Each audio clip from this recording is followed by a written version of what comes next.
Hello, welcome to Rockstone Sessions. Today I'm here with Anna Rune.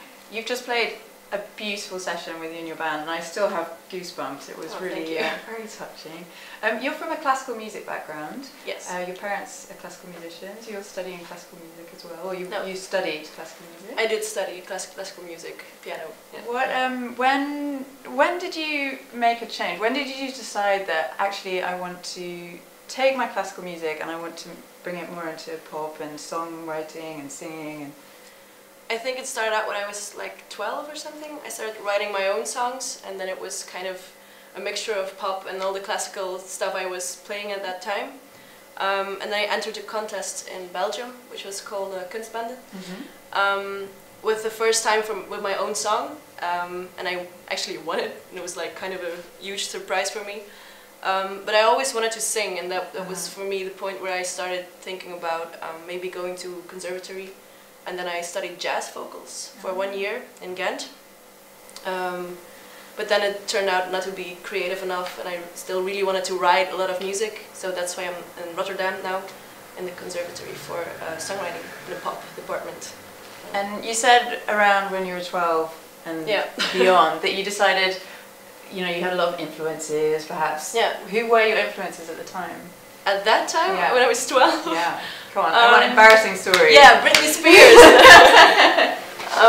I think for me the first real songwriter that I heard that really inspired me was Regina Spektor. My dad introduced me to her just through some CDs and some stuff. And afterward came Radiohead and Randy Newman, Rufus Wainwright, all with R's. I don't know why. Like all my favorite composers start with an R, even the classical ones. Pretty, like Rachmaninoff. Yeah, actually. So yeah, and then I actually didn't listen to a lot of music when I was in high school and stuff. I just I picked some things up from the radio, but I never like searched for music. I always like wrote it myself. I think that's why the classical thing is still so in me. Like I only played a lot of classical music, so that's why the influence is so big, I think. But what you described all sounds very cool, but what was your first ever single, CD or album? My first, I think Belle Perez. It's a Flemish singer, and she was in Idols, I think. You know this maybe. So is that really cheesy? I'm trying to embarrass you here. Yeah, you have too much integrity. It's really cheesy. Yeah, it's like this. She sings now in Spanish, I think. It's kind of. Yeah, no, it's embarrassing. And Britney Spears actually too. I had 5 CDs of Britney Spears. I won't hear anything against Britney Spears. No, I was a bit of a fan. Yeah. Anyway, moving on. You mentioned Radiohead. Yeah. You did a cover of Creep, right? Why did you pick that particular song? Apart from being a fan. I didn't have a lot of choice because no, I had to do it for this radio show, and it was called the 327. It was called, and we had to pick out of 327 songs, which were all kind of top 50 dance hits, and the only alternative song I found among those was then "Creep" from Radiohead. So that's why I did that song. But you really, I listened to it earlier, and somehow you managed to make it your own. It does somehow sound like a piano ballad.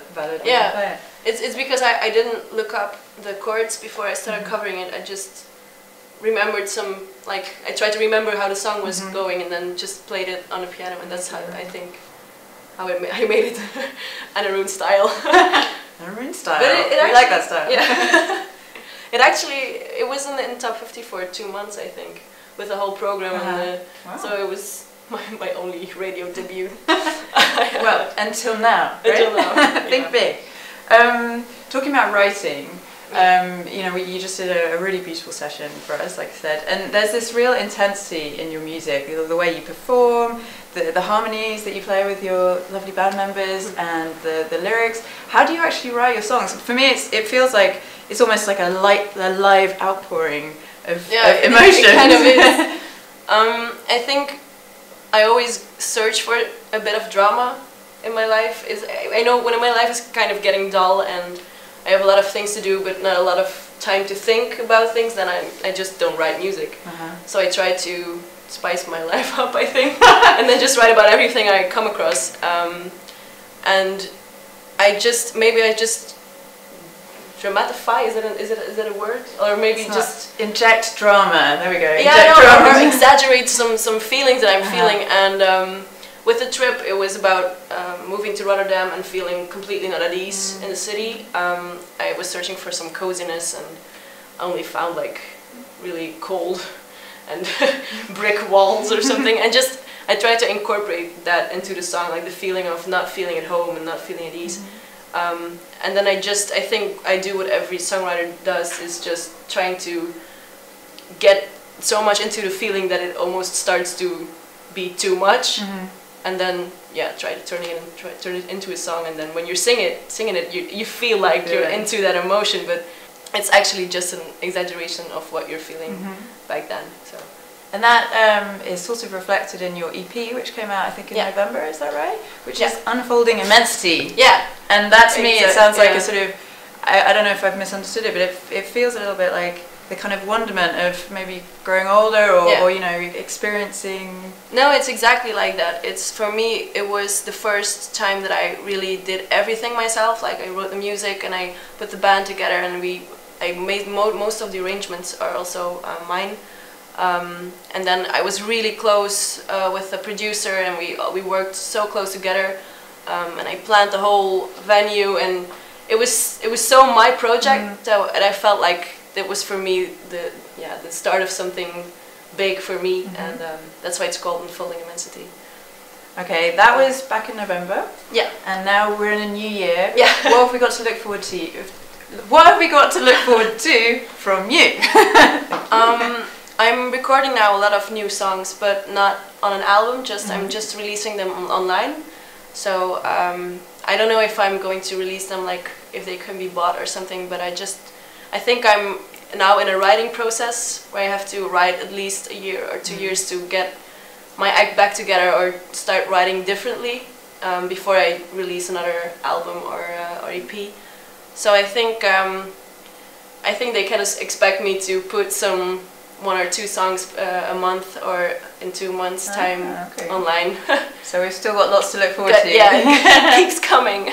And what about, what are your musical ambitions? Like, I mean, if you can remove any kind of boundaries of what's likely or not likely, what would be your ultimate ambition with your music? Ultimate ambition?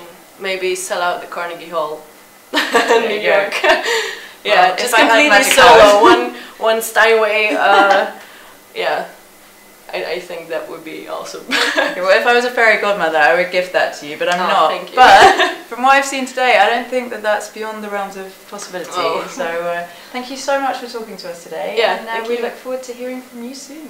Thank you very much. Bye.